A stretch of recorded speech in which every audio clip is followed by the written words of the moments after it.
Support for I Hear of Sherlock Everywhere is made possible by the Wessex Press, the premier publisher of books about Sherlock Holmes and his world. Find them online at wessexpress.com.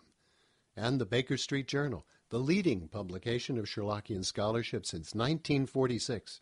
Subscriptions available at bakerstreetjournal.com. I Hear of Sherlock Everywhere, Episode 70, Sherlockian Jeopardy! I hear of Sherlock everywhere since you became astronomer. In a world where it's always 1895, comes I Hear of Sherlock Everywhere, a podcast for devotees of Mr. Sherlock Holmes, the world's first unofficial consulting detective. I've heard of you before. You're Holmes the meddler, Holmes the busybody, Holmes the Scotland Yard Jack in office. The game's afoot as we discuss goings-on in the world of Sherlock Holmes enthusiasts, the Baker Street irregulars, and popular culture related to the great detective. As we go to press, sensational developments have been reported. So join your hosts, Scott Monty and Burt Wolder, as they talk about what's new in the world of Sherlock Holmes. You couldn't have come at a better time!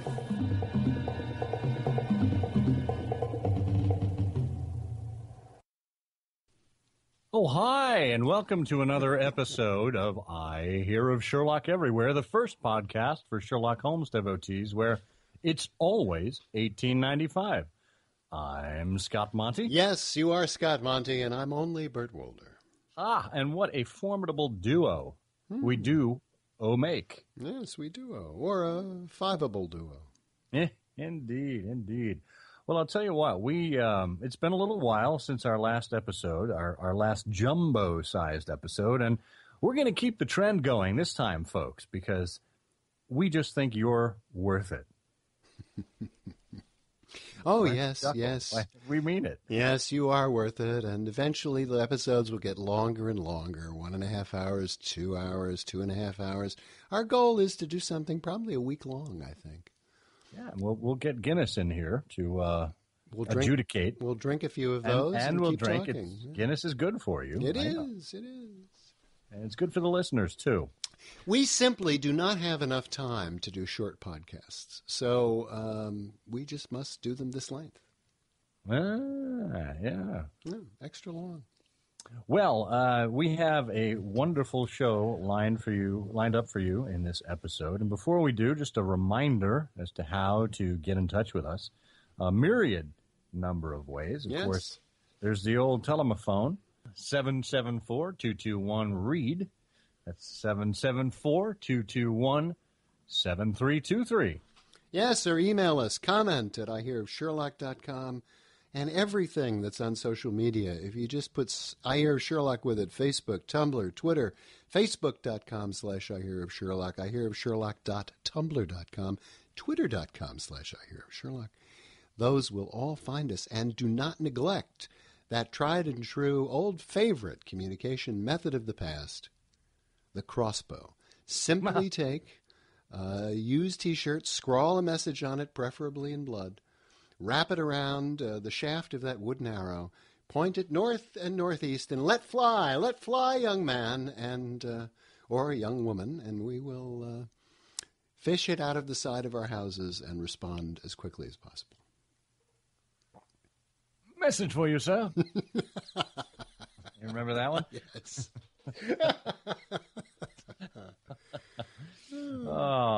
Yes, indeed. And, of course, don't forget ihearofsherlock.com.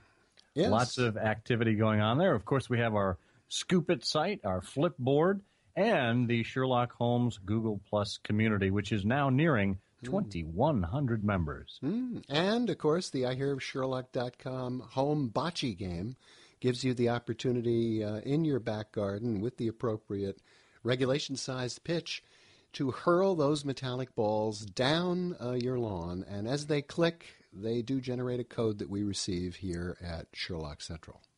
You know what somebody should come up with? Because I know they've come up with Sherlockian versions of various board games. They should come up with the Sherlock Holmes version of Operation. You could operate on Dr. Watson's shoulder or his leg. I like that. Both. There was an episode of Wait, Don't Tell Me a couple of weeks ago, not all that long ago, in which one of the questions that Peter Sagal had for the panelists was, what is it that and he named the fellow who did this, the fellow who invented Operation is in the news for this week. He needed an operation. He did. He didn't have money because he sold the rights to the game for like $500 or $50, something like that. Yeah, but he was going to be fine as long as nobody touched the sides. He was. There was a Kickstarter or some sort of crowdfunding for that, and they surpassed the $25,000 goal. So, but think of all the Sherlockian ailments you could put in there. You could have brain fever. You could have a yellow face. A yellow face, an engineer's thumb. Ow. Yeah, that could be a lot of fun. You could have dirty knees. Oh, that's a good one. Yeah. Or artificial kneecaps right next door, right? Ow. Yeah.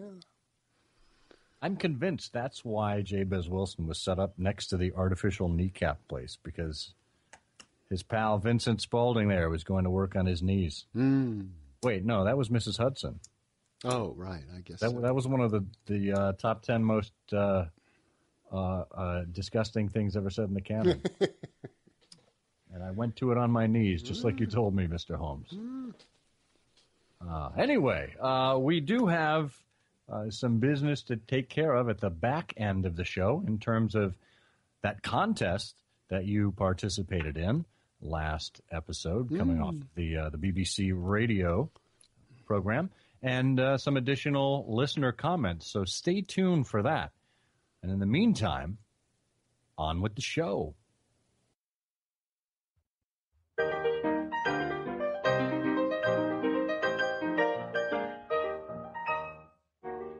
Welcome to the Three Students, the iHose version of Jeopardy, in which we pit three contestants against each other in an effort to determine who has the most knowledge of the Sherlock Holmes stories and the 3 seasons of Sherlock to date.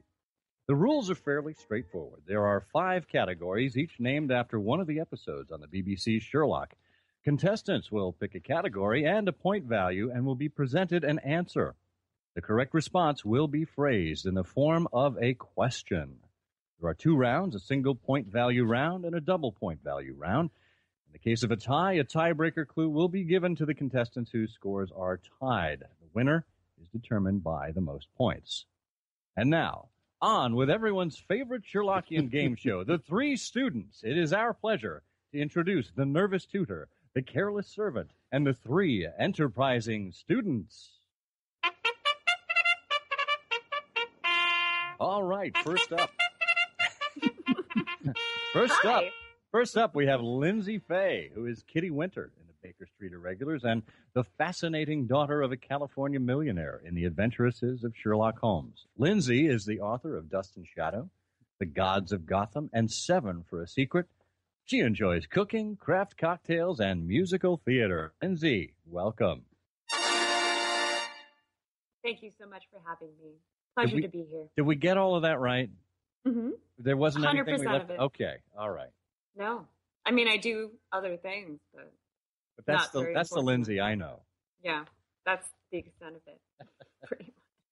Well, glad to have you here. Glad to be here. Thank you, Scott. Second up, we have Ashley Polasek, who's finishing her PhD on adaptations of Sherlock Holmes and has presented and published numerous academic papers on the subject around the world. She enjoys traveling, DIY, and long evenings of banter over pints of real ale in old pubs, as opposed to real old ale in pubs. Ashley, well, I'll absolutely take any kind of ale in any kind of pub. Our kind of gal. I love it. She'll take scotch, too. I've seen her. Yep. Not very picky. Well, it sounds like we're in for it because you seem like the most educated in Sherlock Holmes here. So hold on to your hats, everyone. Don't be fooled by that. Credentials, they mean nothing. Scott, let me ask you, have you gotten your doctorate in Sherlockian studies yet? No, I have not. I have not even gotten my doctor of drinkology. What a good question, Bert. Yes. I like to check in on these things from time to time. Excellent. And finally, Artie found her way to Sherlock Holmes through being exposed to the Jeremy Brett TV show and the Mary Russell pastiches at an impressionable age. She's been part of the Baker Street Babes podcast since the very first episode and is delighted by the current explosion of Holmesian interest due to the recent film and TV adaptations. In her free time, she enjoys folk music, yarncraft, and the London theater scene. Artie. Howdy. Thank you. It's lovely to, well, not see you again, but to be with you again. Yes, true. It's been far too long. And, of course, everyone's favorite nervous tutor is Bert Wolder himself. Oh, I'm very sorry I couldn't be here, but thank you for thinking. Thank you for thinking of me. Well, as we explained in the introduction, this is run like Jeopardy, and like Jeopardy, we do have different categories. Each one is represented by a different name that corresponds to one of the BBC episodes. Our categories today are Pink Profile, Myopic Money, Profound Pastime, Steamy Scandal, and Horrible Hounds. I think everyone can guess which episodes those are related to, but there will be 5 questions under each category, and our contestants will ring in as we give them the answer, and they give us the questions. So, without further ado, Lindsay, you have control of the board. Oh, my goodness. I would like to take Pink Profile for 100, please, Scott. This second victim left his umbrella on a bridge too far. I'm a fake fan.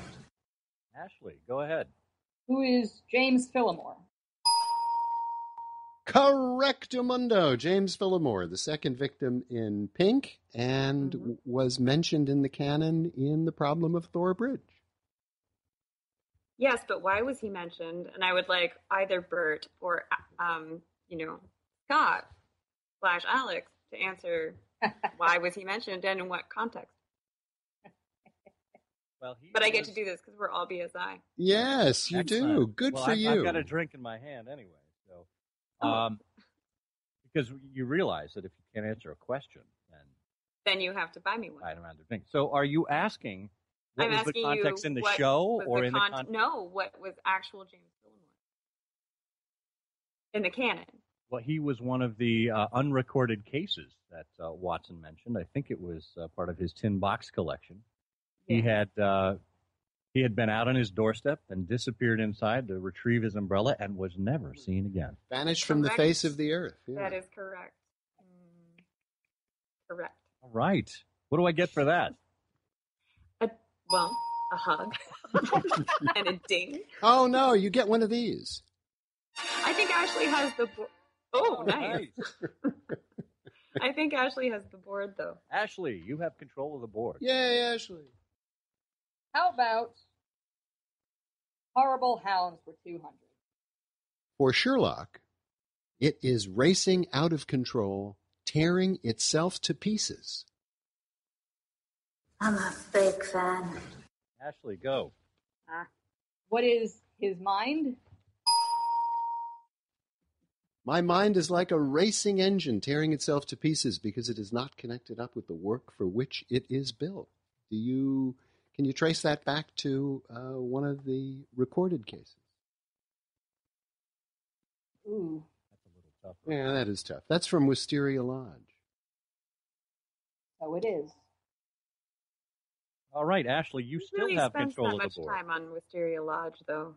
That's a good question. I mean... I didn't mean to throw shade at Wisteria Lodge. No, that's all right. I like to settle down with a bucket of chicken and read that story every time Thank you for that, Scott. Thank you. I'll be here all week, ladies and gentlemen. Tip your wait staff. Yeah, bowing. Now I'm not going to want dinner tonight. All right. Ashley, you still have control of the board. I guess I'll stick with Horrible Hounds for 300 this time. It would have been impossible not to include this old maxim of Holmes's. Not your housekeeper. Artie, go ahead. What is, when you have eliminated the impossible, whatever remains, however improbable, must be the truth? Winning. You ladies have any idea in which story that maxim first made its appearance? Canon scholars to the fore.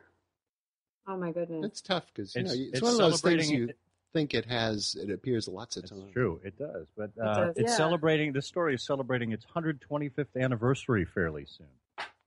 Oh, jeez. It's from Sign of the Four. Yeah, Correct. it is. It is. No points for that, but you're absolutely right. But I'll take that singing voice because it's really given me a lot of courage. I think that Ashley should totally get points for Right. Artie, you have control of the board. Okay, in which case, I'll have pink profile for 200, please. In 1883, this object was a stick, but neither victim seemed to mind. In 1883, this object was a stick, but neither victim seemed to mind.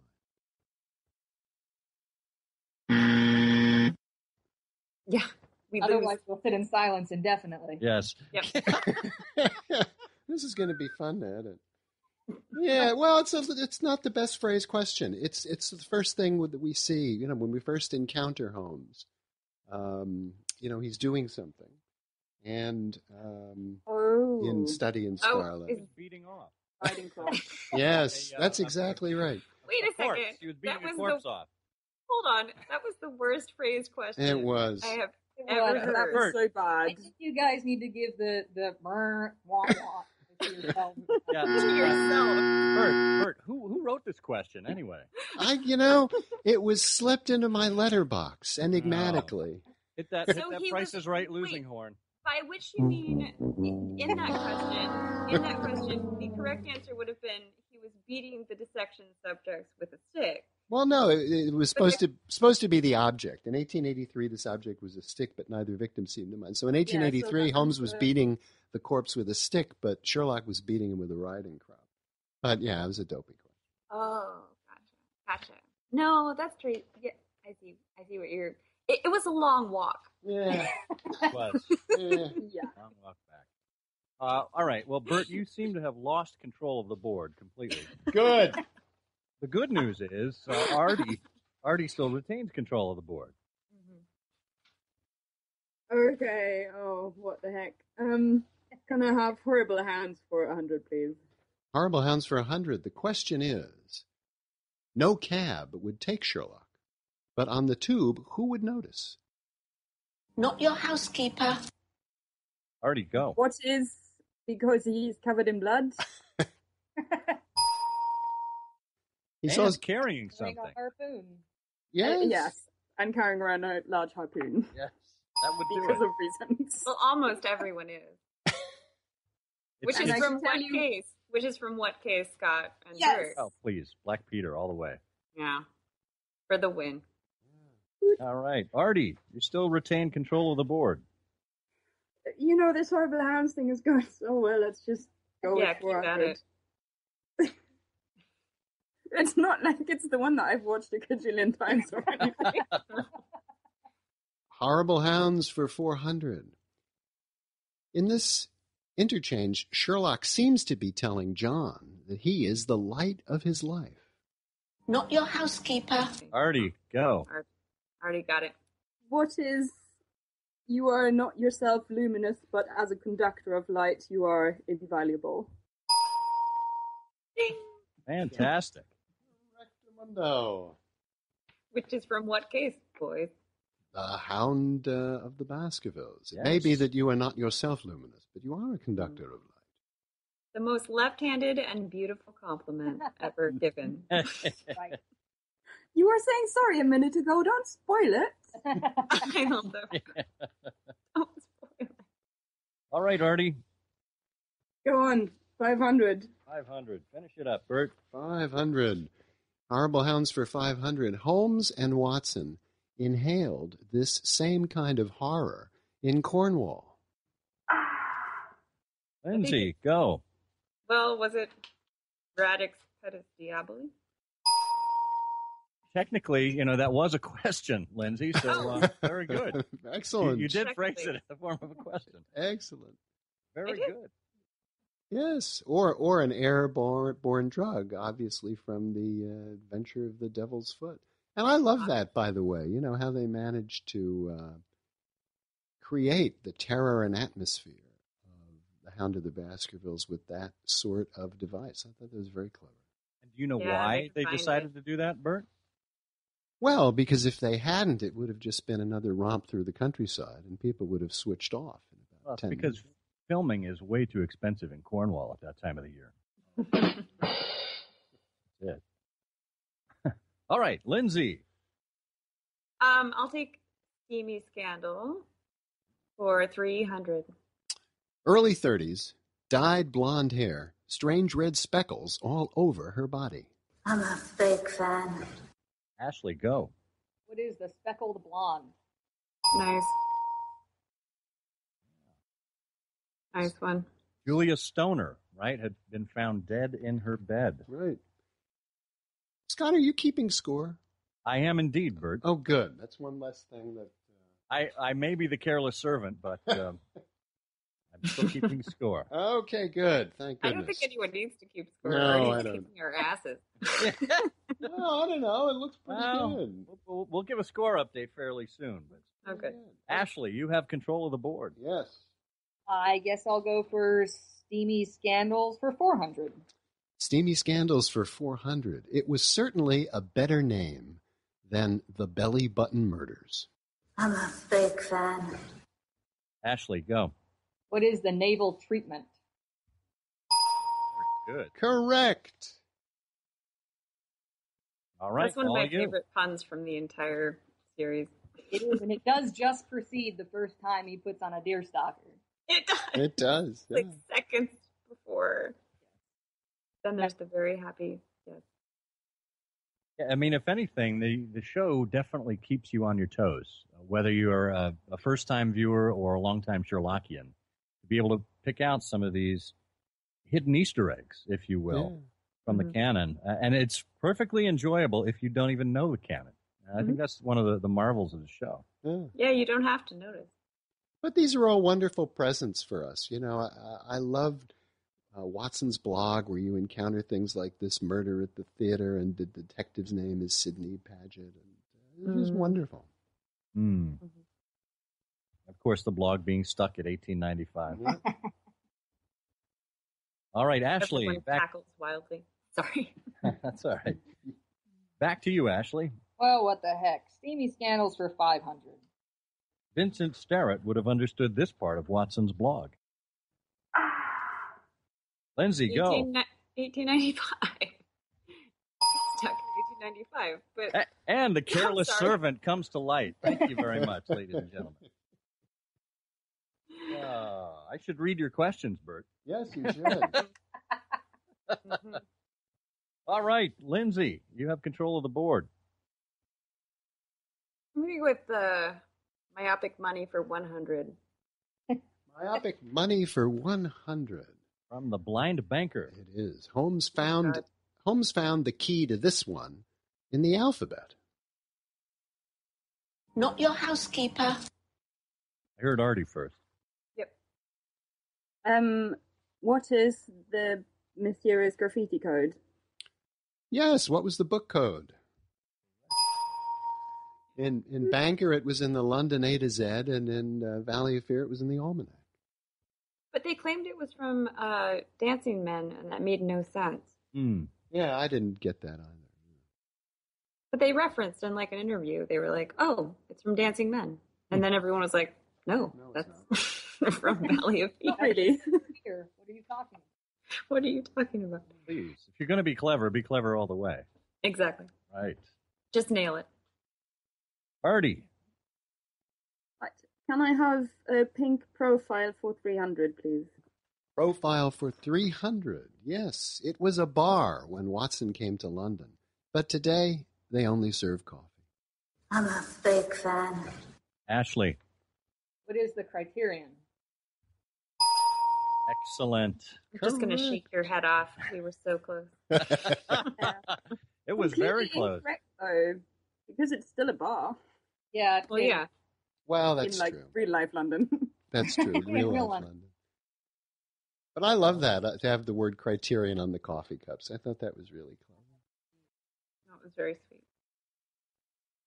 Okay, Ashley, back to you. Pink profile for 400. Oh, boy. The pink profile for 400. It's a daily double. It's a daily double. Now, Ashley, if I can do the math here, you have $1,300 to work with. So wager any or all of that amount that you feel comfortable. 300. What the heck? 300. All right. What a baller. And this is an audio daily double, so we have a clip for you, and the clue is John was referring to this mastermind. You don't seem very frightening. Who is Mycroft? Nice. Correct. Correct. Very good. All right, Ashley, you still have control of the board. I guess we'll carry on with pink profile. Which are left on that one? 500. 500. Pink profile for 500. According to Mrs. Hudson, she lives next door. There might have been a scandal. Lindsay, go. Mrs. Turner. I'm sorry, we need it in the form of a question. I apologize. I apologize most sincerely. Who is Mrs. Turner? And who is Mrs. Turner in the canon, by the way? Because that's confusing, too. So 900% of that is confusing. Excellent. So tell us about the confusion in the canon. Well, I think the confusion in the canon had to do with the fact that Sir Arthur Conan Doyle didn't take very accurate notes of his own material. You know, saying, Linda. Well, I'm saying, James, that when in doubt, just call everybody James. That's the key. Let's just call everyone James. But I should not get that one because I did not state it in the form of a question. That's all right. You're only chiming in on the $500 question, so. All right, Lindsay, you have control of the board. We have all of Profound Pastime left, and we have Myopic Money 2 through 500. Well, let's take Profound Pastime for 200. It makes for another trying day for Mrs. Hudson's insurance agent. Lindsay. Well, this is my best guess on this subject, but what is somebody falling on her bins 900 times?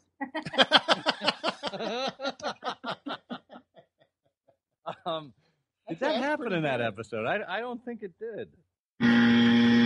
Nope. Someone else want to chime in? Not your housekeeper. Artie, go.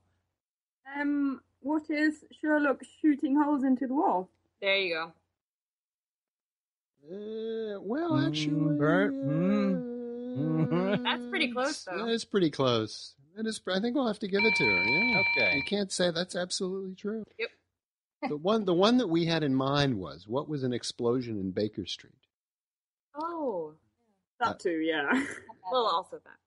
But and that was taken, that was ripped from the headlines of the canon, wasn't it, Bert? Yes, yeah, indeed. They set fire to our rooms last night. From the final problem, right? All right. My apologies, too. We do have a couple of other slots open. So we have Profound Pastime, 1, 3, 4, and 500. We have Myopic Money, everything below 200. And we have Steamy Scandal, 100 and 200. Artie, the choice is up to you. Okay, in which case can I have Steamy Scandal for 200? Steamy Scandal for 200. The way Watson labeled Chris Malus's fascination with comic books. I'm a fake fan. Ashley, go. What is the geek interpreter? Nice. Love it. All right, Ashley, you have control. Let's finish up Steamy Scandal with the 100. Steamy Scandal for 100. Holmes was accustomed to have this at one end of his cases, but both ends is too much work. I'm a fake fan. Ashley. What is Mystery? Correct. Which gentleman was not from that case? Which case was it actually from, canonically? The illustrious client. Yes. Oh, thank you. Yes. Sir James Damery was covering for his client. Yes, but Can someone explain to me why he wore gloves for that entire interlude? Because it's just disturbing. Sir James Damery walks in. He's like, "I'm just going to keep my gloves on." Yeah, well, I think time. it was a statement of snobbery. It was It's classism at its finest. Or he's looking around and he's like, "There are actual chemical experiments." Well, like, that too. But the inches of dust that Robert Stevens, as Sherlock Holmes, referred to as part of his classifying process, right?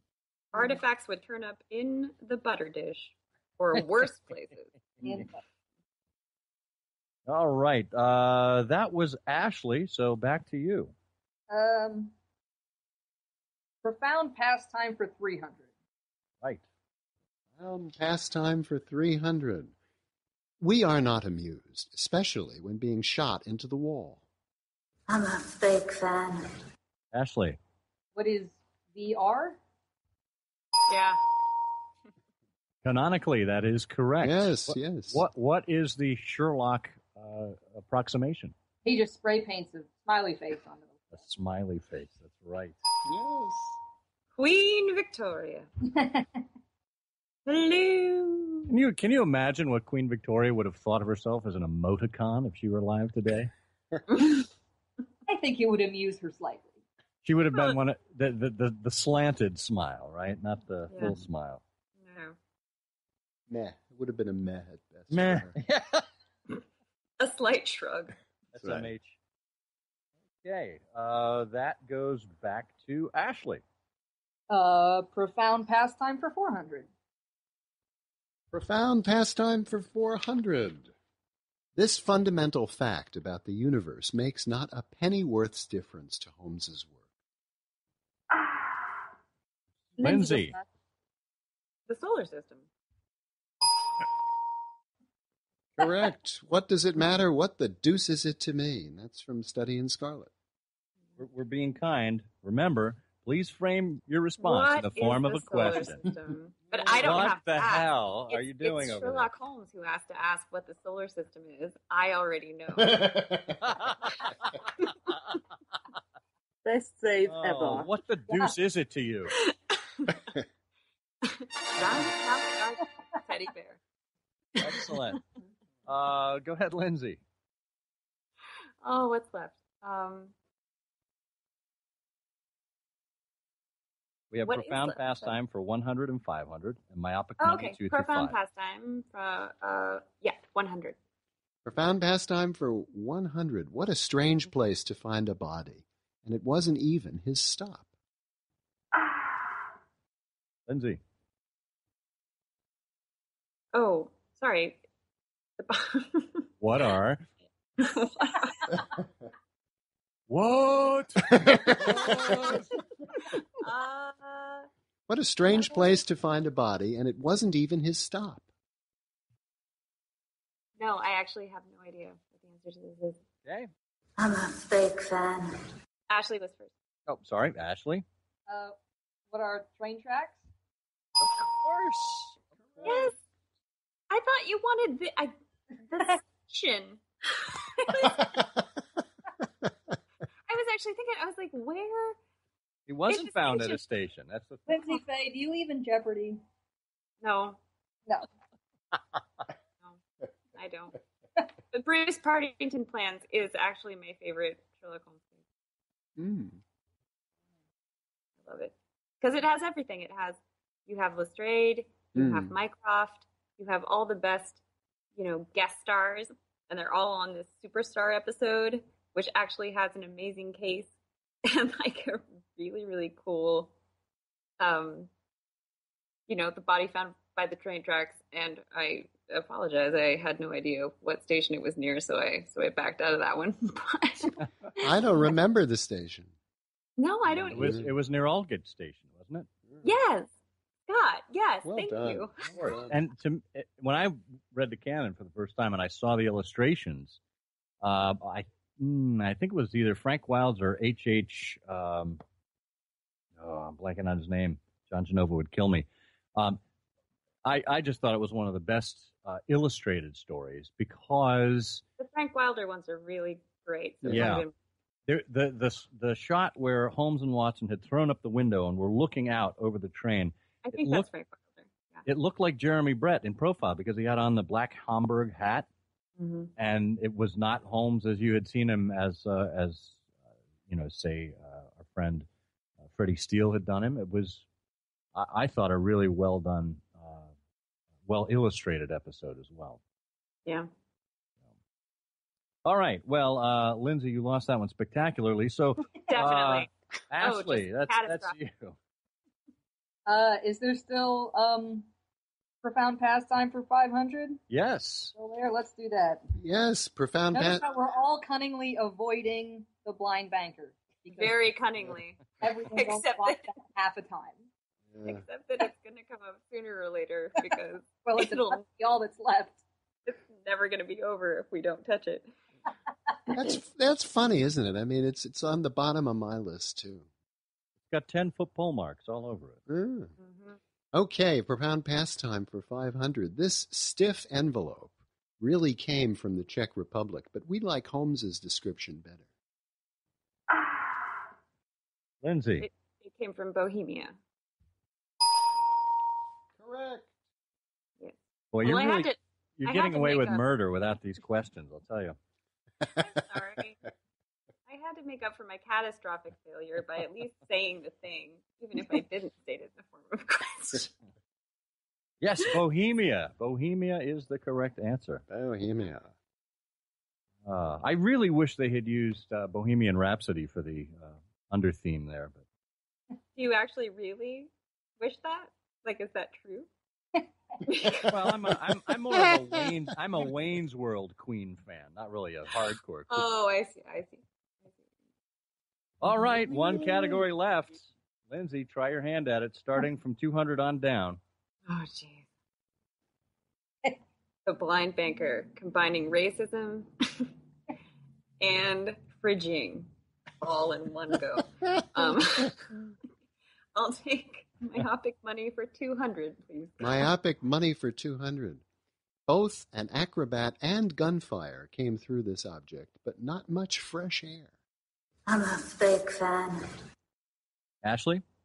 What is the window? Oh, yeah.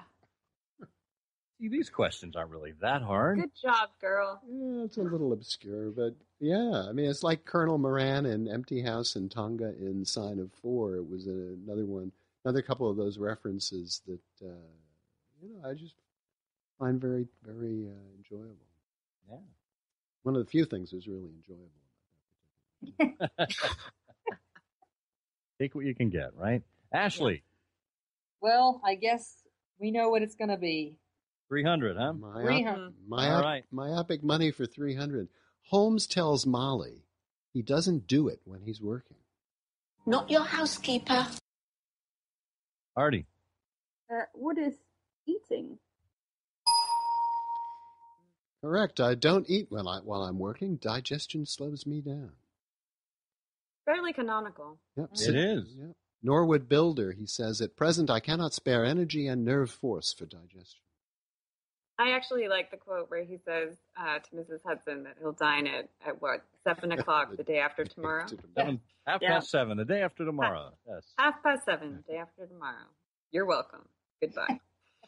And yet, remember in The Three Students, Holmes chided Watson that they were late for dinner because it is already 8:30 and the landlady babbled of green peas.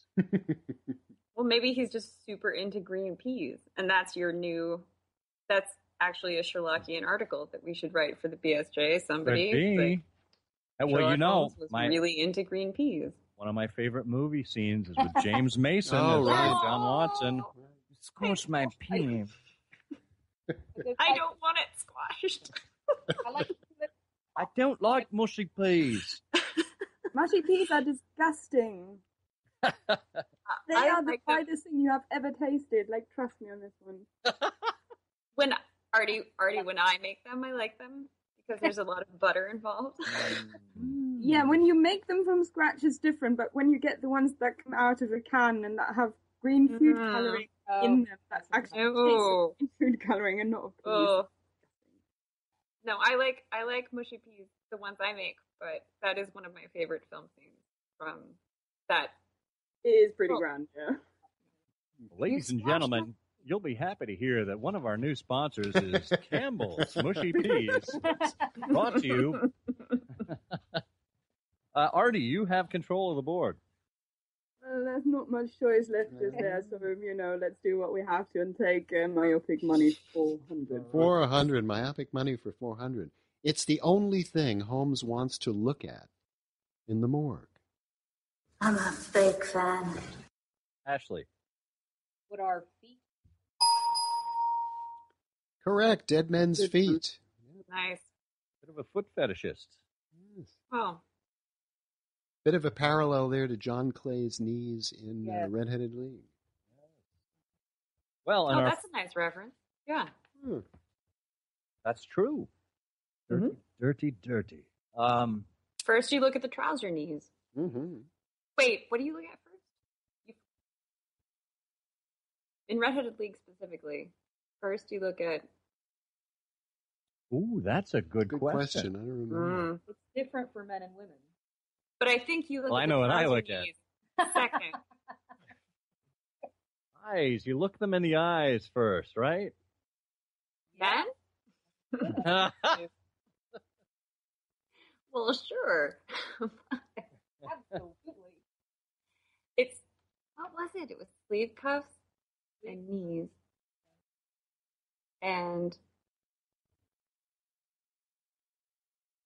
hands? I don't even recall. Calluses, maybe? Thumbnail? I don't remember that. I don't know if that was...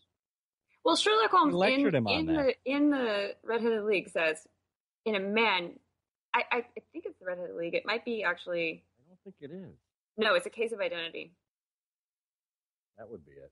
In a case of identity, he says, in a man, you look at this first, this first, this first, and in a woman, you look at this first, this first, this first. But you're right. It's not Red-Headed. It's totally not Red-Headed. All right. Okay. It's a case of identity. Feel vindicated now. All right. Well, that leaves us at the break here and just recapping scores. So there's one last question in myopic. Is there? Oh, you're right. $500. You know what? My bad. Go for it, Bert. These rare ceramics have captured Holmes's interest before. Lindsay, go. Well, are we saying what is Chinese pottery? That is correct. Correctamundo. See, I was trying to be so specific, and then all I had to do was say something ridiculously general. But you could be specific if you wanted to. And Yeah. He said teapot. Yes. And of course, Holmes sent Watson out disguised as a pottery collector in... Yes, and which librarian did Watson consult? Lomax, of course. Of course. Sub-librarian. Sub-librarian. Who was not mentioned in the Bruce Partington plans, by the way. But he should have been. He was beneath notice. He should have been. That's where you put the rim shot in, Bert. That's right. I want to tell you.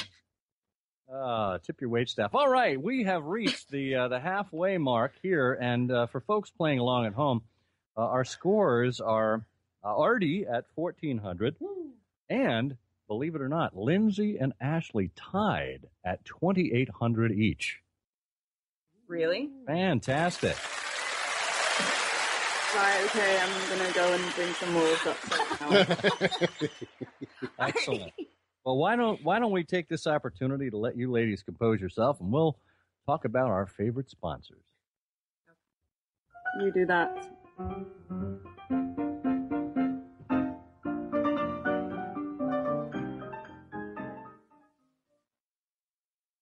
Well, our friends at West Express would probably love to hear from you. westexpress.com. It's where you can get all of your Sherlockian entertainment needs, from audio to reference to pastiches and more.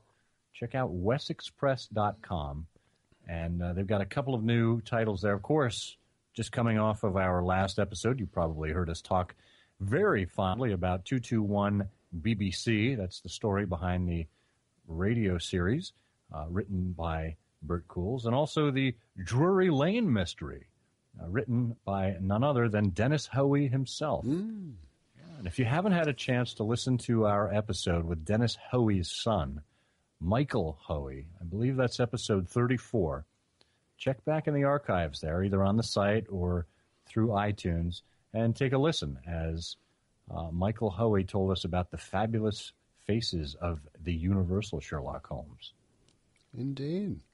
And while you're out and about on the steam-driven internet, gas over to the BakerStreetJournal.com, which continues to be the leading Sherlockian publication since it was founded in 1946, which must mean it was lost at around 1945.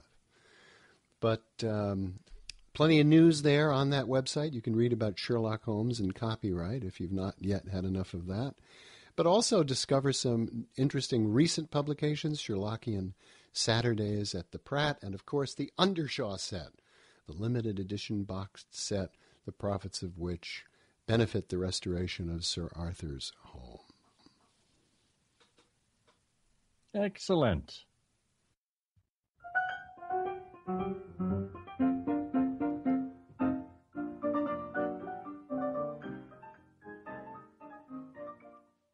Oh, fantastic. Well, hopefully you've had a chance to get yourself a drink, a stiff drink, after listening to the first half of that show. We're back for the second half, in which we will quiz our three enterprising students, once again, Jeopardy style, on the adventure of the three students here, as we're calling our show. The categories are the same. They are pink profile, myopic money, profound pastime, steamy scandal, and horrible hounds, each one corresponding to one of the first 5 episodes of Sherlock on the BBC.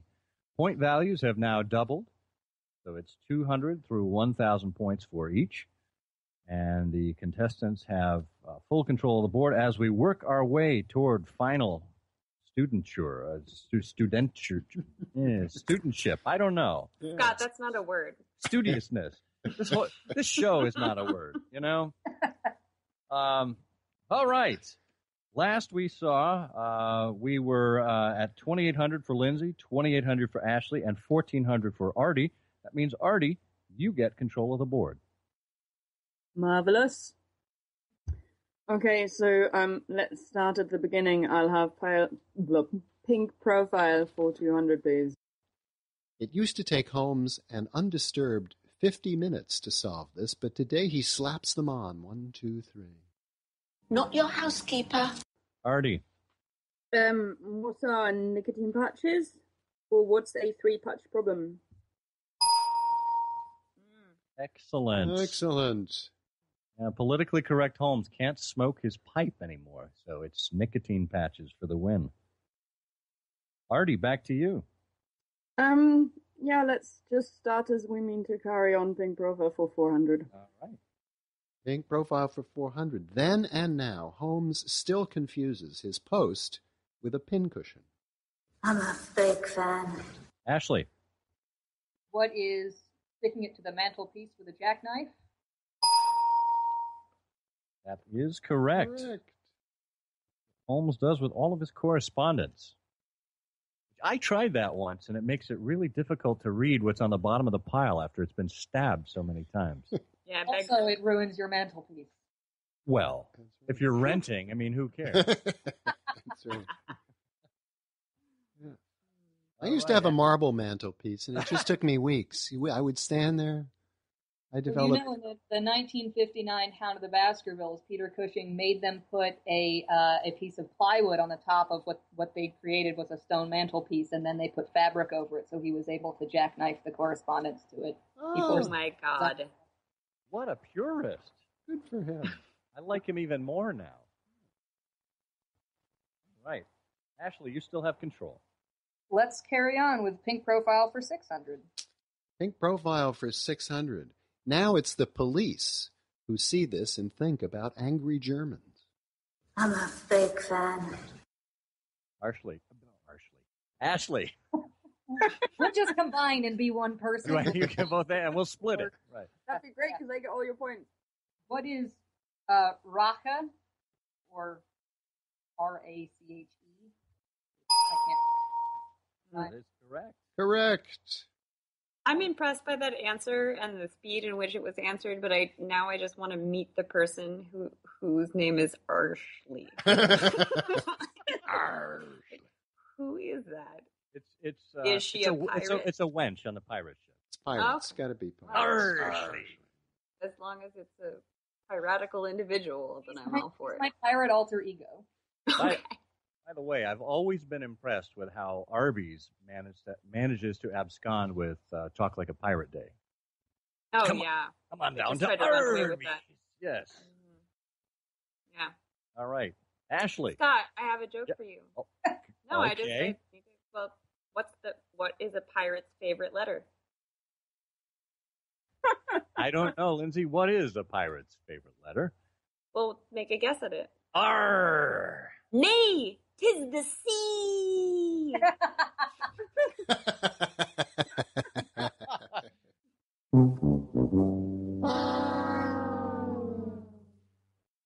I almost kind of got you there, though. Boom, boom, boom. That's good. That was a good one. All right, Ashley, over to you. All right, Pink Profile for 800. Pink Profile for 800. This war wound was all in his mind. Lindsay. Well, either the shoulder or the leg. We have no idea, but it was PTSD, according to Sherlock. And I state that in the form of a question because I'm putting a question mark in my statement. Just have to uptalk. Can we accept that, Bert? Well, it's actual. It really should be what was Watson's leg injury, because it was pretty clear his leg injury was psychosomatic. Well, yeah, so he was actually wounded in the shoulder in BBC Sherlock, but we don't know. Well, that's true. Right, All right, we'll give you that. That's we'll true. give you that one. Yeah. All right. So we finish up the category. Why not? Last question. He never calls when a text message will do. Who is Lindsay. Mycroft? Who is Mycroft? I'm really gutted that I didn't get this because I didn't unmute quickly enough. Artie, it's all you now. Is it though? Is it? Because Lindsay just answered that. That is a question, but go ahead. No, but Lindsay just answered that, so she's still got control, right? But I did just answer it. Yeah. Who is Mycroft Holmes? Another poorly worded question. I guess so. Oh, wait a second. Was this a trick question? Well, not really. It was. Bert, what were you thinking here? You said he never calls when a text message. He never calls when a text message will do. What was sorry. the question would be what was send a telegram in Study in Scarlet, or come if convenient in Study in Pink. Oh, you know what? I think actually my Skype skipped out for a second. Sorry, go on, Artie. You got it. Who is Sherlock Holmes? Well, actually, that's considering the poor way I wrote the question, I guess that's the right answer. I think you're referring to come if convenient, come anyway. Yeah. Correct. Right. Yeah. Sorry, I think my Skype recorder skipped a bit there. And I think that Artie got it, right? She sure did. Mm. Right, which is from what canonical story? Correct, guys. Well, in Study in Scarlet, never writes when a telegram will do. No, but the line. Oh, come at once if convenient. Mm-hmm. Is that Boscombe Valley Mystery? Nope. Nope. Not Boscombe Valley, because I Boscombe Valley is like the saddest saddest story. It is. And I love it so much. I just hold it to my heart because it's so sad. All right. Profoundly awesome. Backup guess is Creeping Man. Correct. Mm-hmm. Yep. I had become like he essentially says I had become Sherlock Holmes's furniture. I was like the bedstead. I was just there, and he expected me to be there, and it was convenient, if not come anyway. Yeah. Watson's wife did not appreciate that. Which one? Wife didn't even know his name. Come on. Exactly. His second wife, his third wife. We can't mention that without approval from the estate. Yeah. Well, why don't we Skype in John Lellenberg? Oh my gosh, that'll go really well. Sorry, he's too busy getting ready for the Supreme Court. Control of the board goes to Artie. Right. Can I have Horrible Hounds at 400, please? Horrible Hounds at 400. These lights on the moor are always mysterious. Not your housekeeper. What is UMQRA? That is correct. Yep. Even though Bert read the $200 question. Oh. It's all right. Oh, you're absolutely Well, right, I did. In which case, I'm just going to take that one next. Good. Fair enough. Okay. He's one of Watson's readers, but he has nothing to do with the story.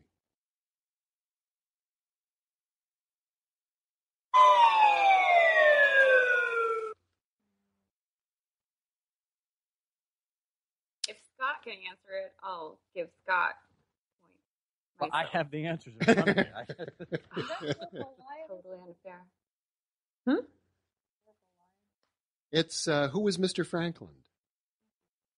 He did have something to do with the story. He was the man who did it, and that's why I thought it couldn't be him. Of course he had something to do with the story. He was the villain.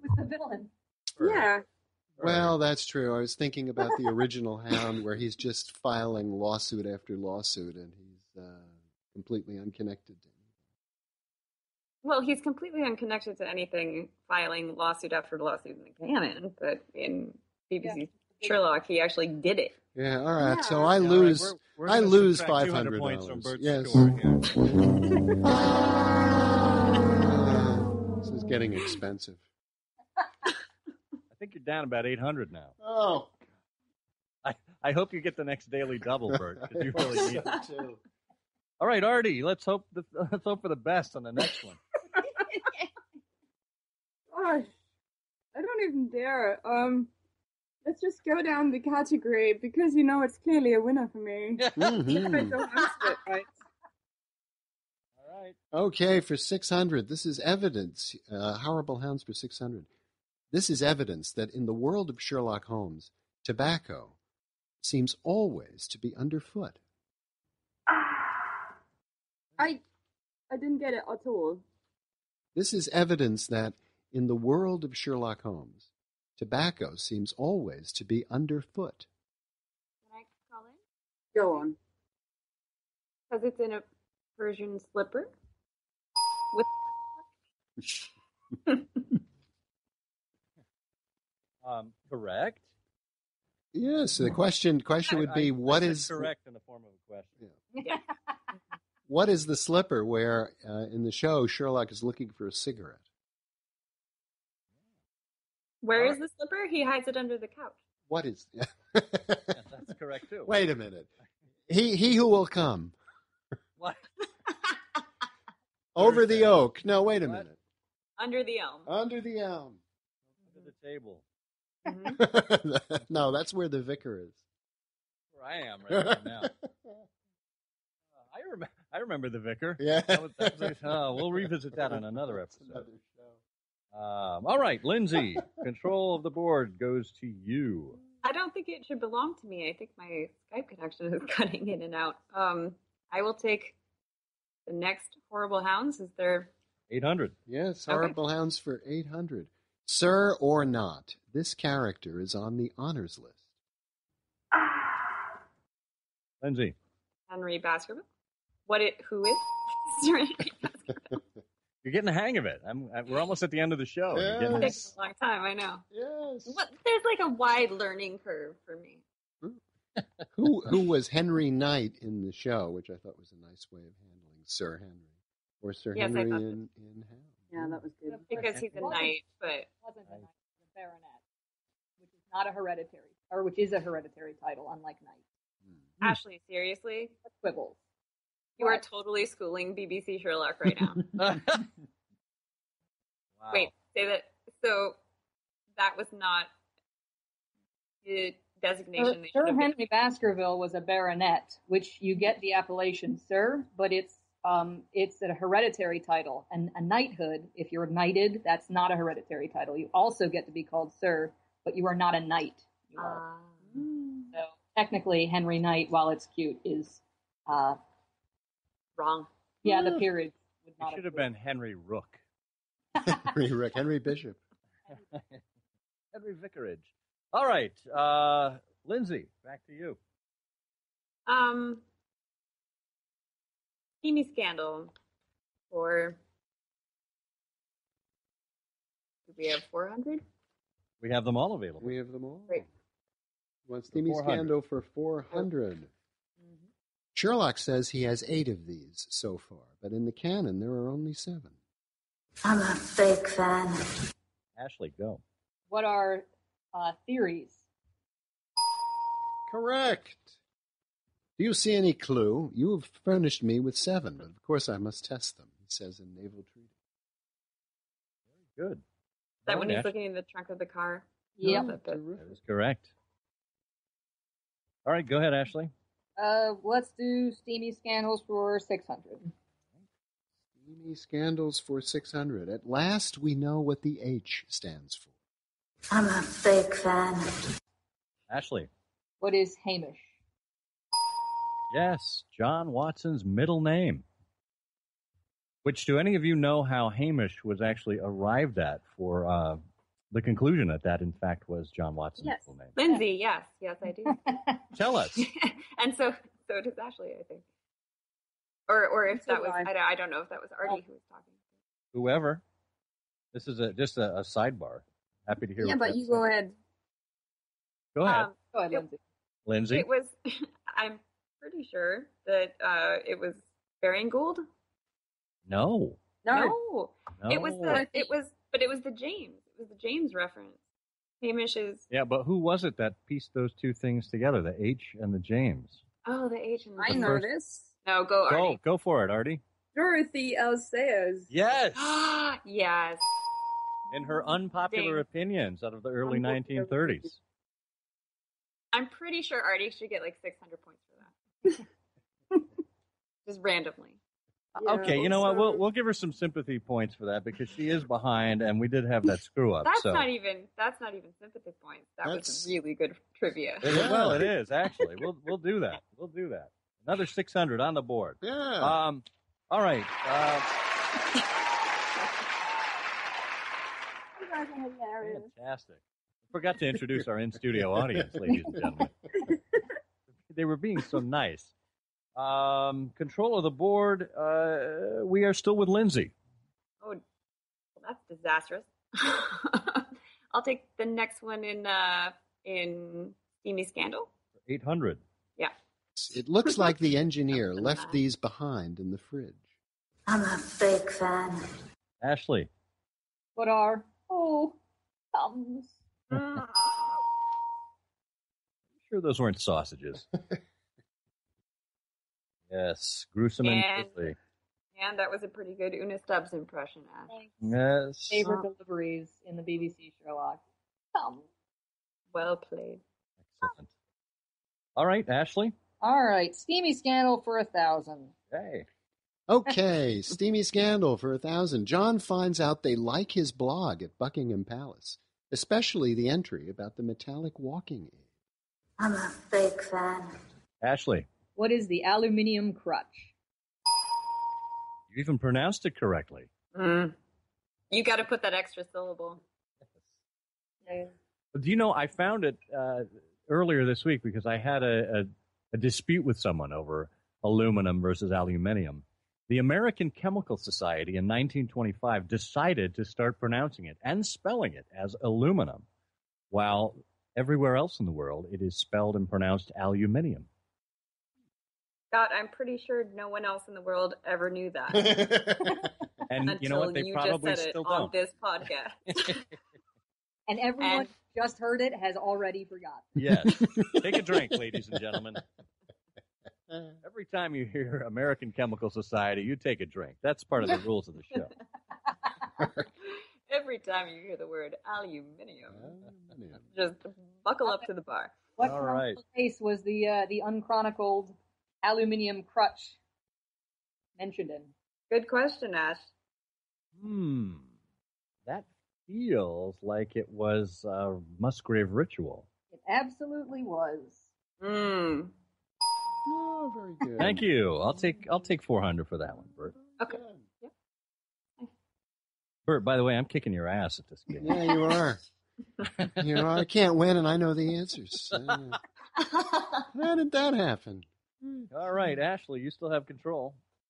Is there still a steamy scandal for 200? There is. Good. All right, let's do that one. Steamy scandal for 200. At Buckingham Palace, Sherlock and John look at each other blankly before bursting into this.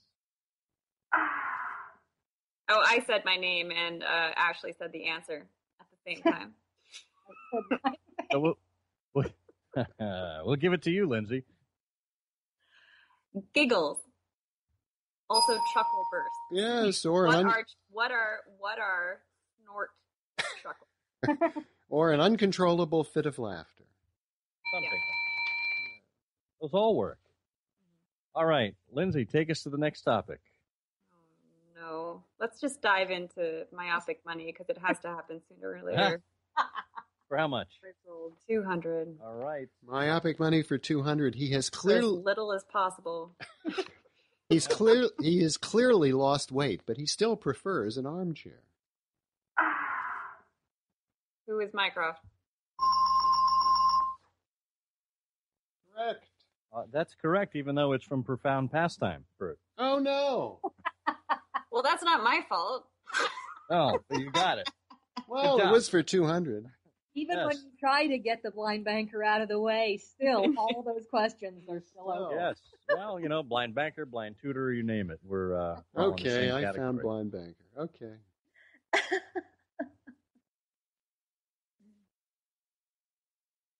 I'd like whatever question Bert chooses for me. Okay. For whatever amount of money. I'm going to get rid of myopic money. Okay. For 200. This pointed missile almost does Holmes in. Not your housekeeper. Artie. What's an arrow from a crossbow? Good. Hey. Yeah. Good. All right. Points. Or a dart, you know, Nailed much like Tunga's blowgun in Sign of 4. I like that. Indeed. Not unlike. Not completely unlike. All right, Artie. Okay, so did we get rid of myopic money 400 as well? Myopic money for 400. This has been Holmes' weapon of choice before. This has been Holmes' weapon of choice before. Yeah. See, clearly we just haven't watched The Blind Banker enough time. No. Nobody gets it. Single stick. What is... Oh. Back to you, Artie. Well, I think, gentlemen, you should probably... Keep going. No, you should tell us which case he mentioned being a single stick fighter. Study in Scarlet. Of course. Yeah. Mm-hmm. All right, Artie. Yeah, well, I'm just going to keep going so that we get through this Right. bloody Good. category. Let's do just it quickly. Myopic money. This drastic action is the only punishment Moriarty metes out.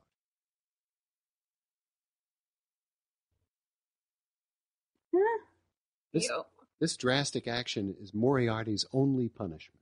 I'm a big fan. Ashley. What is murdering Shen? Shan? Correct. Death. nice. What is death? Seems to be the ultimate. Well, no, it wasn't. Burning the heart out of you was the ultimate. Yeah, but didn't do that in the blind banker. Yeah. I know. That's why you got the points. Because you were the only one who figured that out. All right.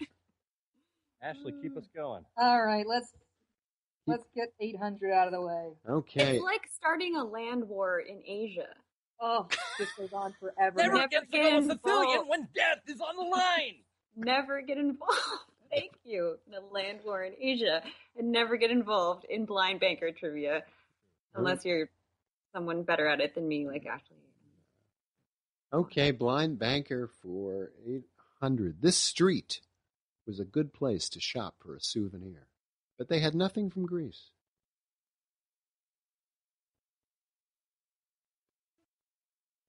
This street was a good place to shop for a souvenir. What is the street where they bought the lucky cat? No clip.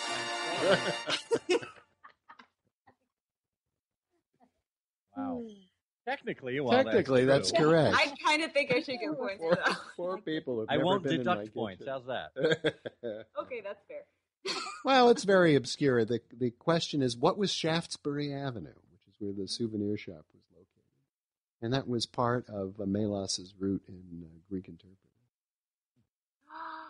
You're right. Well, that's why it was for 800. It's also pretty close to where real life Chinatown is. So, yeah. Accurate London geography there, unlike much else in BBC Sherlock. Okay. All right, should we put everyone out of their misery? Here's the with, last 1,000? myopic money for 1,000. It was accommodating of Sarah to do this, as she was not even John's neighbor. Lindsay. Be kidnapped and shot at.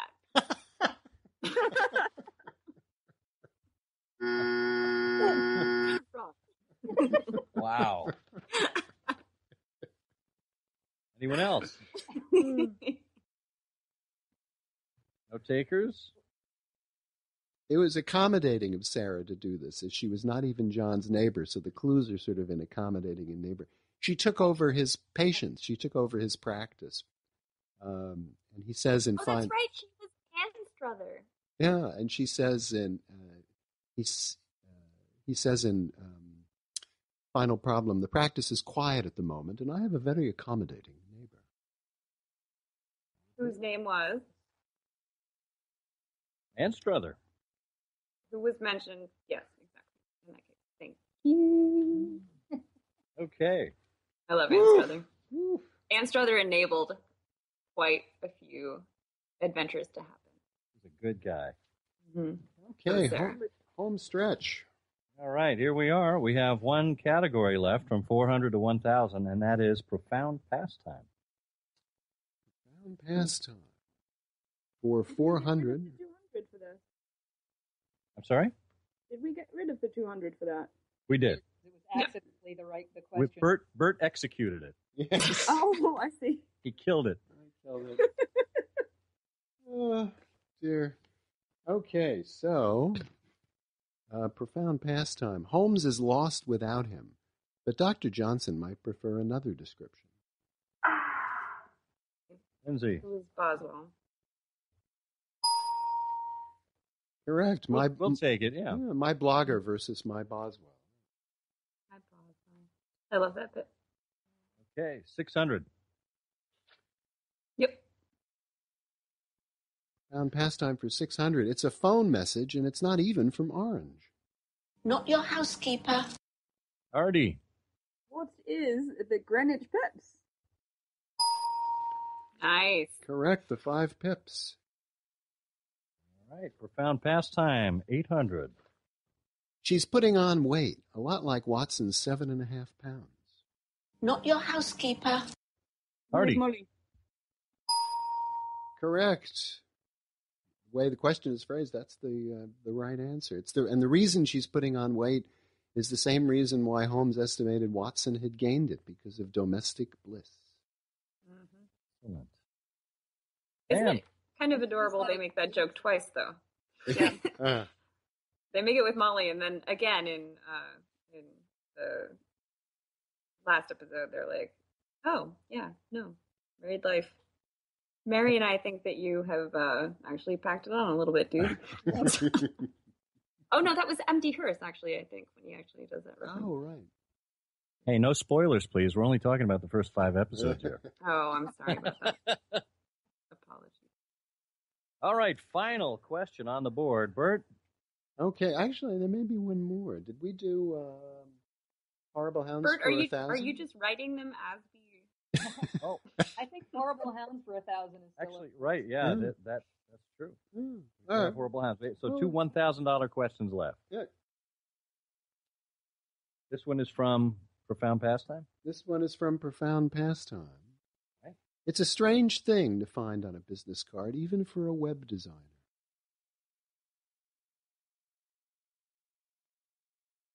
It's a strange thing to find on a business card, even for a web designer.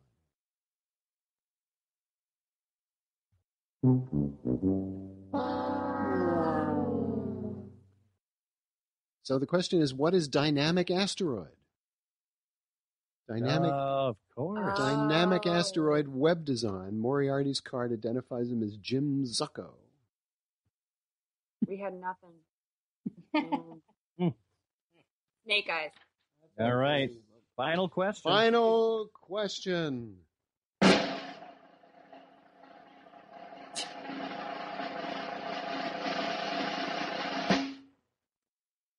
Horrible Hounds for 1,000. The final question is, this dreaded district will either blow you up or drag you down.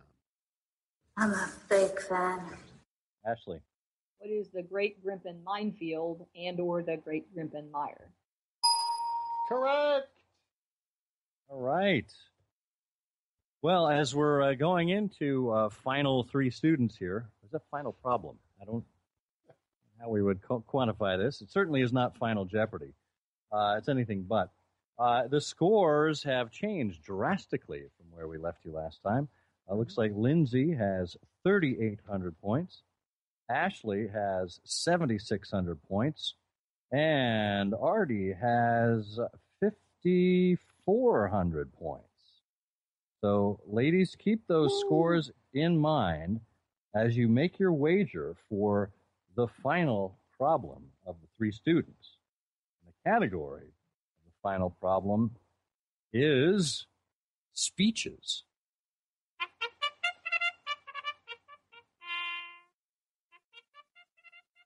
Okay. Okay. Now, you're all ready with your texting and your emails and whatnot?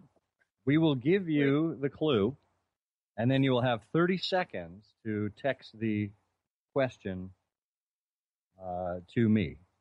The question and you have to wager whatever amount you want going into it. So send me your wager amount and the question. All right, the final problem category is speeches. And in this case, we actually have an audio clip to help supplement the clue. This quote from the Best Man speech was adapted from this story. All emotions, and in particular love, stand opposed to the pure, cold reason I hold above all things.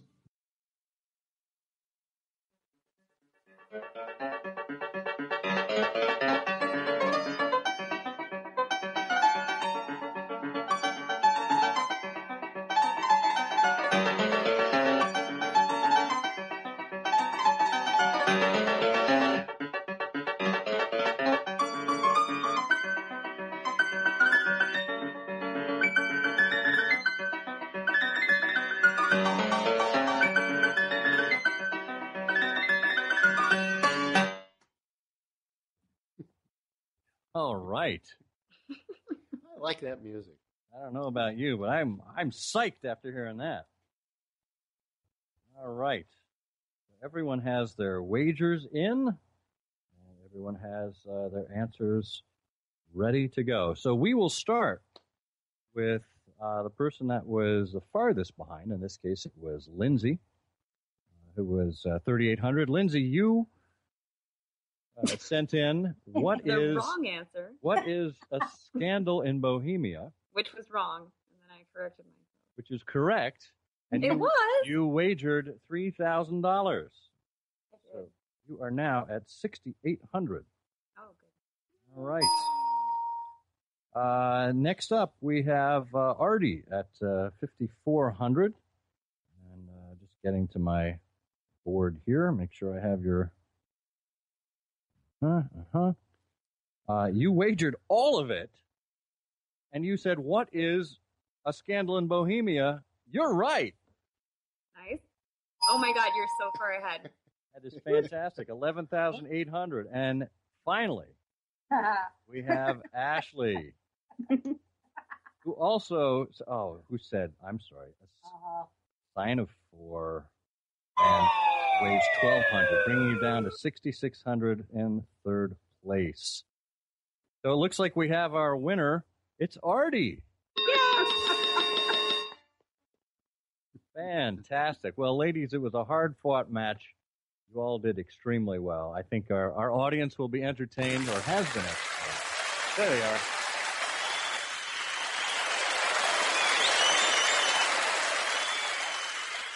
All right. Are you planning on PayPaling us the money? Yes, I'll send it from my Milverton account. My Magnuson account. All right. Well, that means you have all that money in your memory then. You just have to imagine. Bert, you want to give it's us perfect. It's in our palace. Yeah. You want to give us a little toned down outro music? Of course. Toned down outro music. Well, I Hear of Sherlock thanks the Baker Street Babes for joining us on this fantastic game show. We hope we'll have the opportunity to do it again at some point very soon. Ladies, you've been an absolute delight.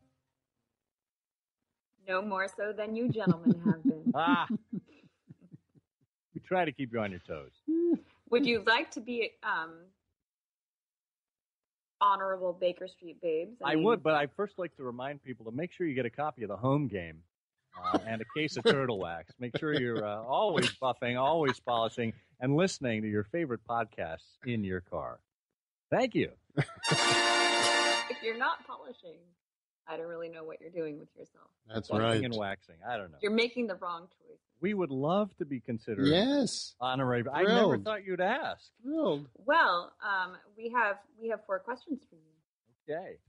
Artie, do you want to ask the Answer me these questions. Blue. No, green. No. Did we agree which 4 we were doing? Oh, I think they're generally. I thought they were. By Bert, they sound as organized as we are. That's right. Hello, podcasters. First of all, how did each of you get into Sherlock Holmes and the Sherlockian universe? Bert? Oh, how did we get into Sherlock Holmes and the Sherlockian universe? I was in the 5th. And keep it brief. Keep it brief. A couple. Well, it all happened on the sunny, sunlit shores of Kenosha, Wisconsin, where I was born in a house I built in a little 10-watt radio station. In a little 10-watt radio. I was in the 5th grade, and I was always a reader, and I had taken a collection of Sherlock Holmes stories out of my school library, and what I liked about it, before I even read it was very thick and heavy. And when I was in the 5th grade, my idea of a great joke was to go up to my homeroom teacher and say, "Look, heavy reading." And then I would laugh uncontrollably while she looked at me. And that was my first encounter with Sherlock Holmes. That hasn't really changed. No. What else is new? Well, I was doing a research paper and chose Arthur Conan Doyle as the author whom I wanted to write about because I had just discovered the Sherlock Holmes stories the summer before. And as it turned out, our small town library and our small school library did not have a lot of secondary sources. And I complained to my teacher thinking I could get out of the assignment. And she said, well, I saw this guy on Evening Magazine last night who runs a Sherlock Holmes Society right here in Connecticut. Why don't you call Channel 3, get his name and number and interview him and use him as a primary source. Couldn't argue with that, since we were learning how to source, how to cite sources. You can't even make that story up. I can't, no. And when the phone rang, it was answered by Harold Tyke Niver of the Baker Street Irregulars, who answered Baskerville Hall, and I was in business. And he spent an hour on the phone with me and then invited me down to Gillette Castle for my first Sherlock Holmes meeting. And it was really my first social network, where I met everyone you can imagine under the sun who had this same interest, and I was hooked. And now you're good at social networking, I hear. Go figure. So the second question is, who is your favorite character from the entire Sherlock Holmes canon? Oh, that's a good one.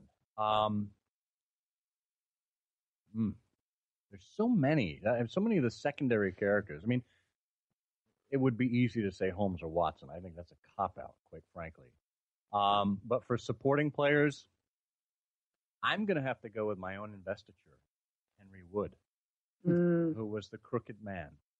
And there are a few canonical stories, like The Dancing Man, like The Crooked Man, where unrequited love is the theme. And there are these men who have gone their whole lives without being able to satisfy their true love. And whether it's Hilton Cubitt dying suddenly in his wife's arms, or Henry Wood having been caught and detained for 30 years in Asia after being betrayed by his best friend. It doesn't get more tragic than that. I think he's just one of those most interesting tragic characters. God, that's really beautiful. And I appreciate the fact you didn't add Bob Carruthers to that list. It's scram, Bob Carruthers. He was a little creepy. Yeah, he was a creeper. Bert? Oh, I guess Mycroft. So in my mind, Mycroft and Jabez Wilson are sort of neck and neck. I love Wilson because he's such a wonderful comic character. He could be Dickensian. But Mycroft is richer, has that area of mystery, comes with the Diogenes Club, the British government, military intelligence. So I think there's a lot going for Mycroft. Both excellent answers. I can do the other two questions if you want. Thank you, Artie. Yeah, I'm sort of sorry I lost it there for a minute. So we've talked about your favorite characters. So what's your favorite story from the canon? What first? Well, it's funny when Ronald Knox took a look at Sherlockian scholarship early on. He kind of downgraded the stories that were in the collection of The Return of Sherlock Holmes. I have always found that collection to be particularly interesting, not only because it contains so many cases out of 1895, but because so many of them are the quintessential Sherlock Holmes. And maybe it's because one of the stories I used to listen to over and over again, as read by Robert Hardy, which is a wonderful collection. Or maybe because it's held in the archives at Harvard University, or maybe it's because it's named after our show today was named after it, and that is The Three Students. I think it's just a wonderful microcosm of the world outside of Baker Street, of life as it gets presented to so many of us with twists and turns and opportunities for less than honest behavior, and also the opportunity for someone who's not a member of the family to look out for a youngster coming up in the world. I think there's so many subplots to that story that just really make it very interesting. That's a good answer. Yeah, really unusual. I don't think we've had that on the podcast before. Yes. I don't think so either, and I totally approve of that, because it's one of these cases where you're like, oh, you could have gotten really, really colonialist with the answer to this problem. And it was not. It ended up, there was a certain amount of equity between the three students. The way Holmes was regarding everyone, that was also very satisfying to a modern reader, I think. I would have to say The Valley of Fear. Every time I revisit The Valley of Fear, I just enjoy it more. And I suppose there are a couple of reasons. One is if you think back to A Study in Scarlet, that first story, one of the things that Doyle did not get right was the American section of Study in Scarlet. It's just the car really goes off the rails. But by the time you get to Valley of Fear, he is at the top of his game. And now he works in that section almost as if to say, look, I know the last time this didn't go very well, but trust me, this is going to go a lot better this time.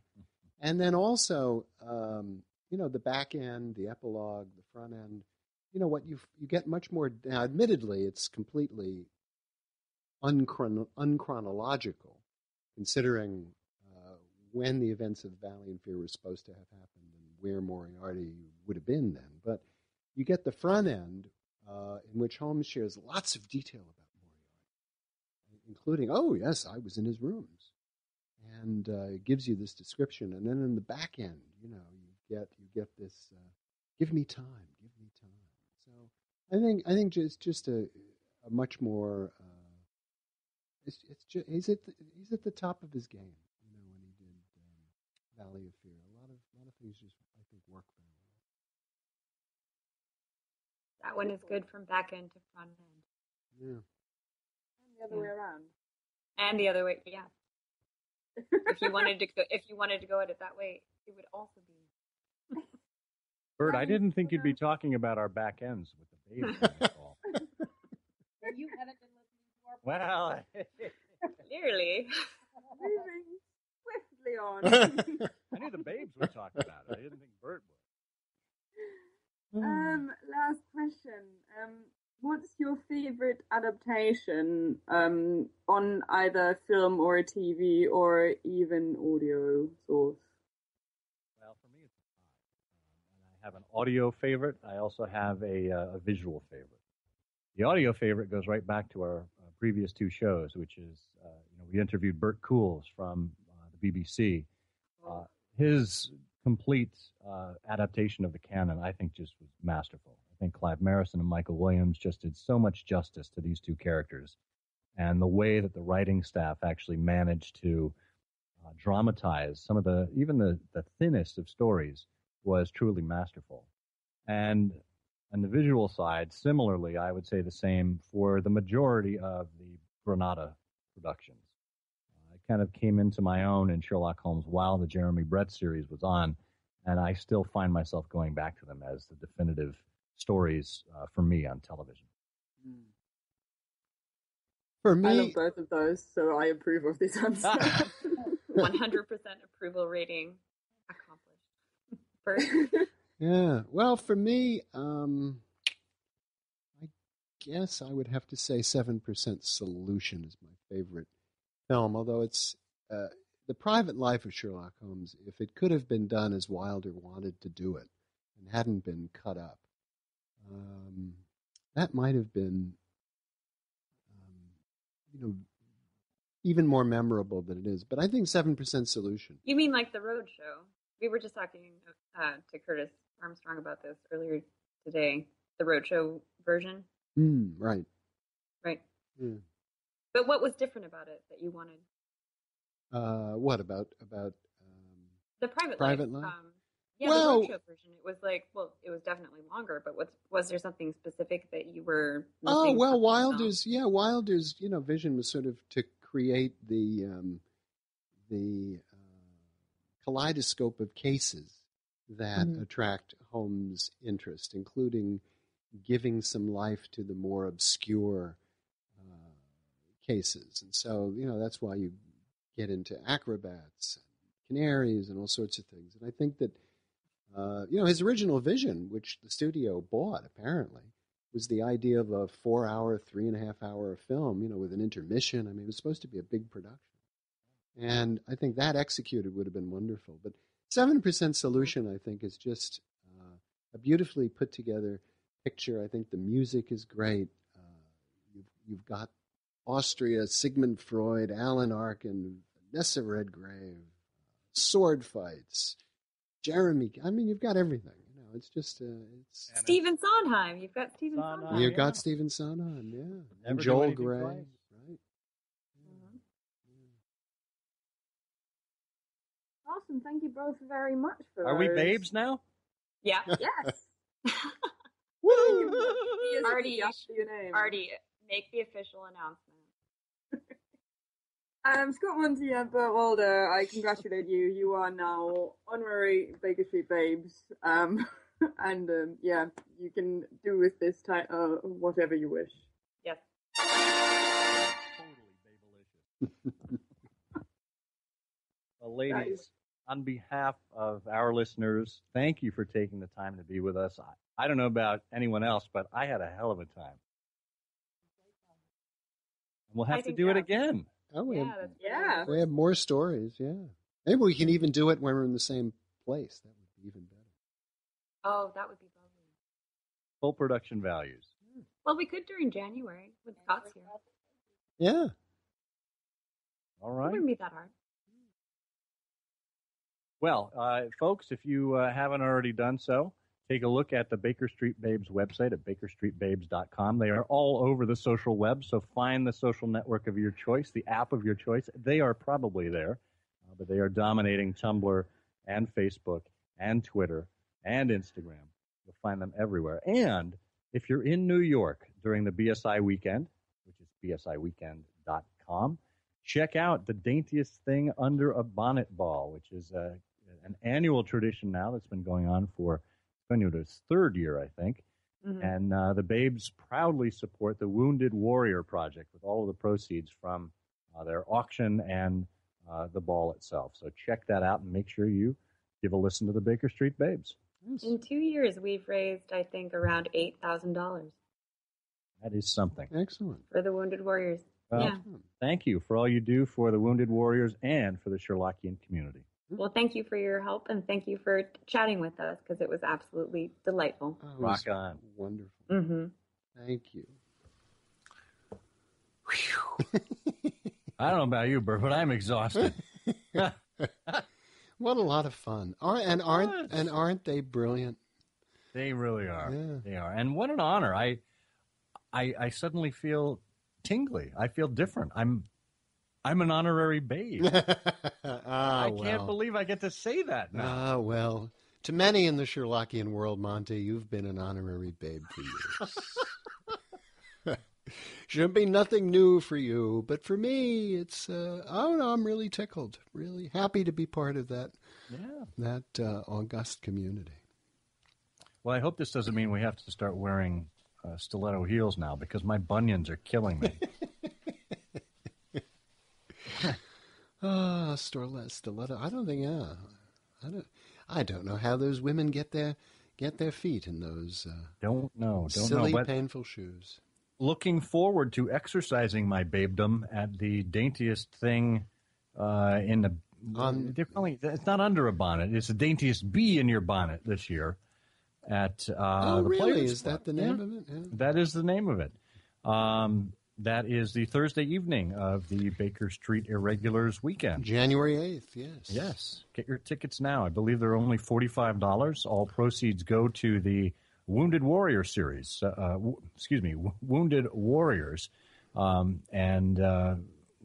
raised a few $1,000s last year, so hopefully looking forward to doing the same. Yeah, well, Lindsay just said that they'd raised about $8,000 over the last 2 years. So a very worthy cause. Indeed.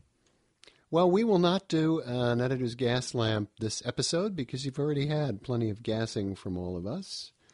But we will resume the usual framework of our shows in our next episode, where we will be speaking with, I don't think it's betraying any confidence to tell you this, we'll be speaking with the Grand Poobah of the Baker Street Irregulars, Wiggins himself, Michael Whalen. Mm-hmm. And the great mysteries of this secret society may well be laid bare or not. Well, either that or you get a glimpse of the special Grand Poobah hat. See what we can do. It's all about the hat. I thought it was all about the bass. Oh, that's right. Well, I knew it was all about something. Well, while we do not have a gas lamp, we, of course, do have the results of the contest. Yes. That we ran. Yes. Lots of entries, actually. We were looking for additional names of people who played a role in both the Granada Sherlock Holmes and the BBC radio series. And we were looking more for mainstream names, some of the more major characters. We had a number of people come out of the woodwork and, frankly, lay more names on me than I really knew existed that were in common. We have, Ian Miller wrote that the lovely actress who played Miss Smith in the radio show, that would be Violet Smith, also played Mrs. Savage in the television series. That would be in The Dying Detective, I guess. Not exactly sure off the top of my head who that might be. Maybe Susanna Harker, if I'm not mistaken. We had David Huff mention that he found Peter Vaughan, who played Charles Augustus Milverton on the radio, and John Turner on TV in the Boscombe Valley Mystery. Also, Maurice Denham played Professor Quorum on the radio and Reverend Meridew on TV. That's a good one. And then he had a number of other folks listed under that that go well beyond my ken. But how about your Barbie? Do they go well behind? Oh, no.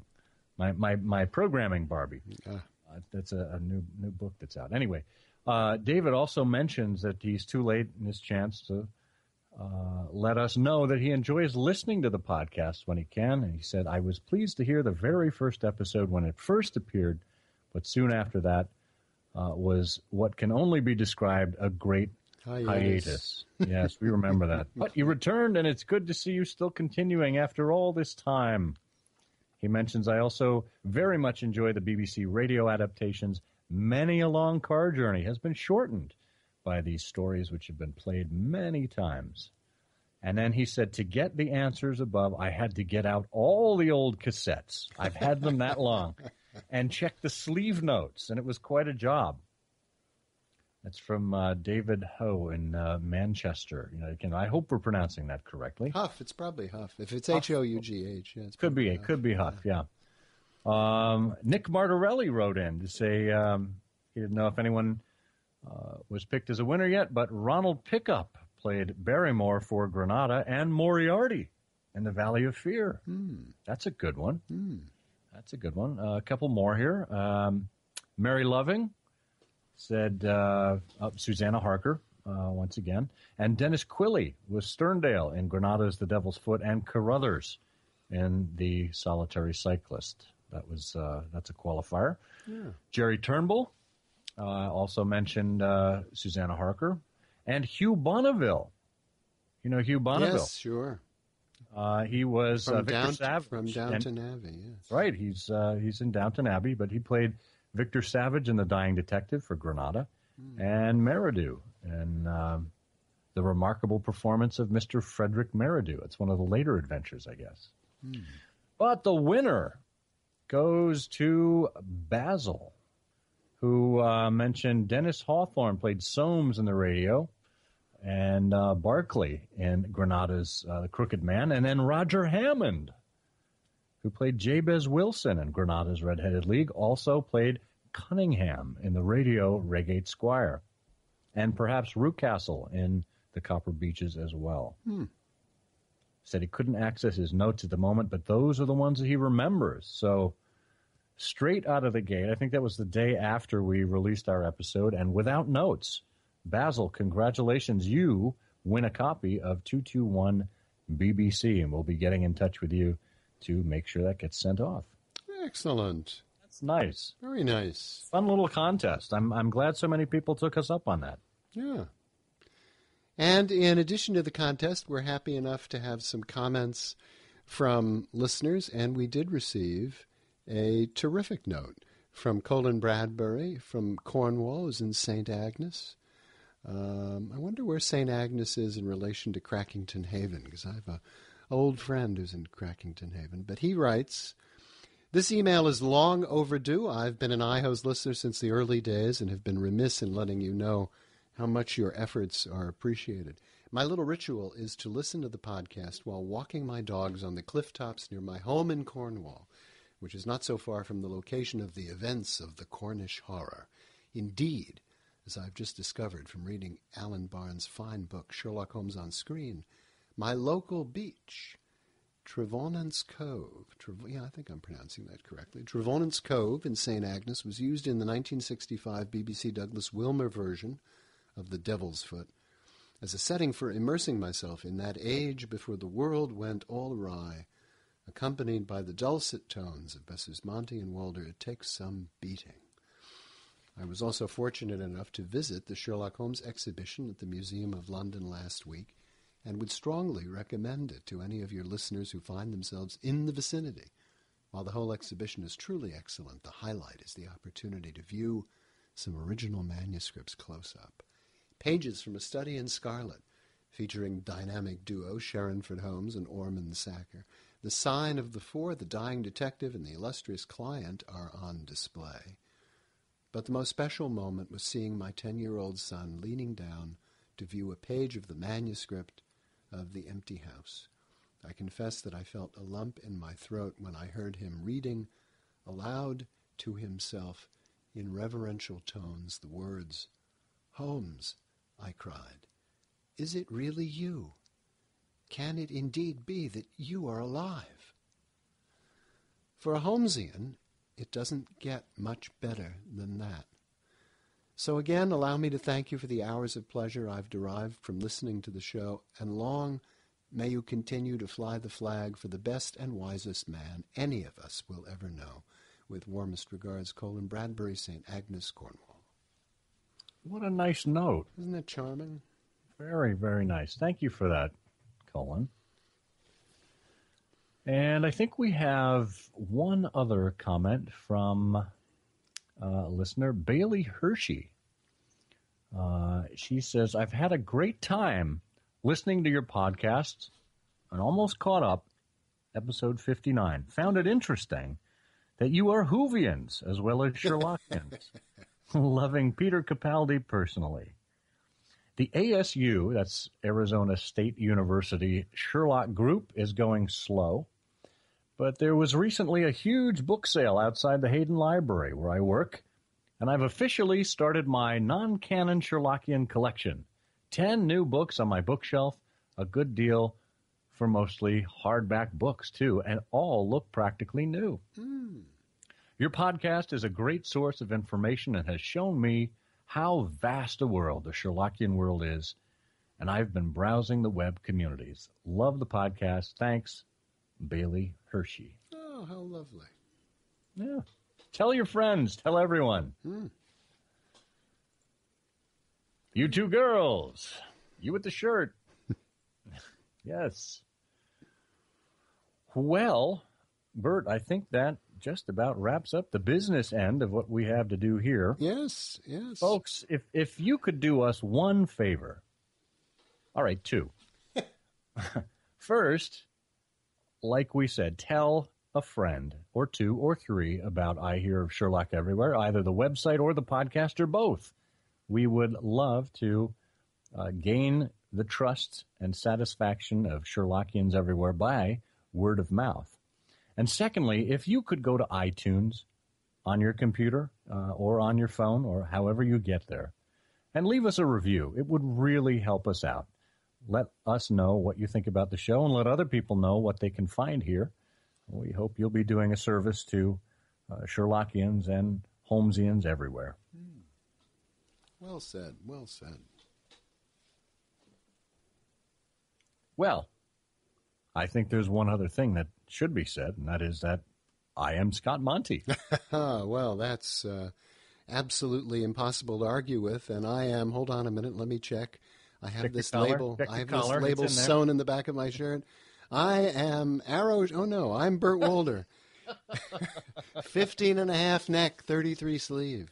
Christmas is coming. Trade shirts sometime. I'm a 34 sleeve, though, so I'll have to jack. Well, I can do 33, 34, Good, okay, all right. The cut of the coat. Good. Good. And together, We say, yes. Keep your cufflinks and the game's afoot.